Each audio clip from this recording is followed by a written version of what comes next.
Well, a cool front will be the focus of some spotty showers and thunderstorms through the afternoon and evening Wednesday. Another round of showers and storms Thursday night, and then cooler heading into the weekend with yet another rain chance potentially late Sunday.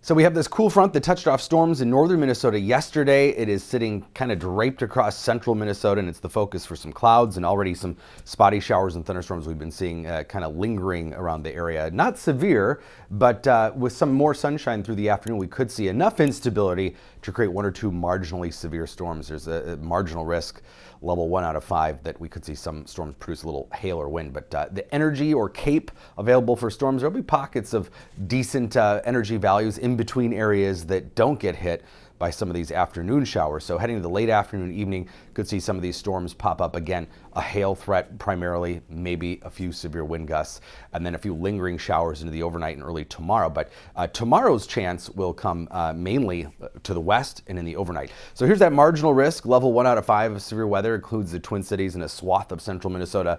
Pretty low risk, not really organized storms, but again, enough to maybe produce some large hail.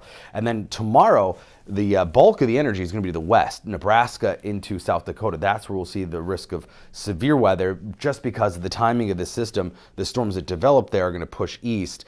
There'll be kind of leftovers for us, but as we head into the evening and overnight, that energy depletes as we see things cool off at night. But I do think those storms will be sustained somewhat by a couple of factors here that I'll show you in a second. But the risk of severe weather tomorrow, again, the marginal risk is mainly to the west. So western Minnesota into eastern South Dakota, Nebraska.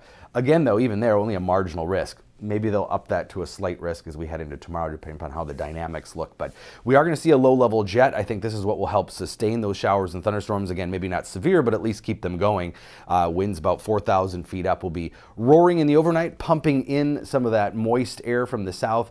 And so that should keep some of those elevated showers and thunderstorms going through the overnight. Unfortunately, probably not the best setup to see what we can typically see this time of year, which are some really heavy rains in the overnight, but there will be some scattered showers and thunderstorms. So here's 10 p.m. tomorrow, storms to the west and then kind of fading in intensity, but still holding together, especially maybe northeastern Minnesota, which also needs the rain too, and then that all moves out early Friday, but then there will be lingering instability. So with a little sun midday, we are going to see probably some pop-up storms again late Friday. Behind the system, cooler air. Now, the coolest of this air is going to be brushing northern Minnesota. That's going to be the most dramatic drop in temperatures.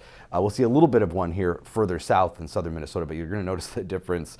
Northeastern Minnesota, just 60s for highs on Friday, probably Saturday and Sunday too, or close to that, maybe 70s. Still in the 80s here in southern Minnesota, probably Friday, even Saturday, low 80s, but then Sunday, Monday, upper 70s, so it's a touch cooler, a few degrees below normal, but still definitely on the cooler side, 60s in northern Minnesota and low 70s. And then another system late Sunday brings more widespread shower chance again Sunday afternoon into Sunday night. And then we'll be into a drier, more stable stretch with sunshine. So we continue to be a little unsettled. Unfortunately, you add up all these, it's not going to be a significant widespread soaking for anybody. But in some of those thunderstorms, you could get some locally heavy rainfall. That's always possible in this. It's just not going to be quite the widespread activity that we'd like to see. But meanwhile, normal temperatures through Saturday, and then we'll see that drop temporarily here Sunday, Monday.